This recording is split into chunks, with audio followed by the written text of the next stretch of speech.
100% there's a big difference between that, because when we say acquisition, you might have acquired only 10 users in a company of 100 people that might use the product, right? Let's say that we are a note-taking platform, right? And we have 100 people in our company, in our client's company, and only 10 of them are using. It's only the marketing department, right? So we think that we acquired this company, but there's so much more potential there. There's a massive expansion that we can do on the account, right? So there is another 90 users that could use your platform.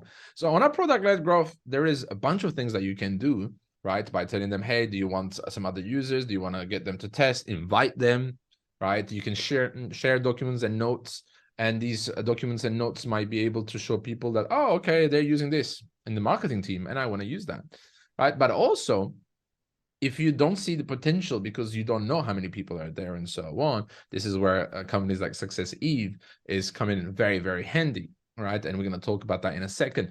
But basically, those 90 users, if you're aware of those 90 users, and they also fit somehow your ICP, right? Because at the end of the day, the company has bought in 10 of the people in marketing, works really well, and it's a note-taking platform. You want them to collaborate better. I've seen many companies with different note-taking platforms, and it's a mess. You don't want that mess, right? So if you're expanding on there, you could do that with that product-led growth, but also the sales-led growth. It doesn't mean that you've acquired in that stat, right?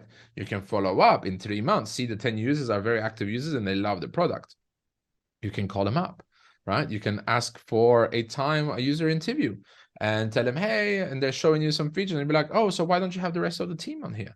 There's so many other little nudges and triggers that can happen throughout their lifetime with you that can expand, right? So you have to really think again about that. If 10 users brings you $250 a month, right?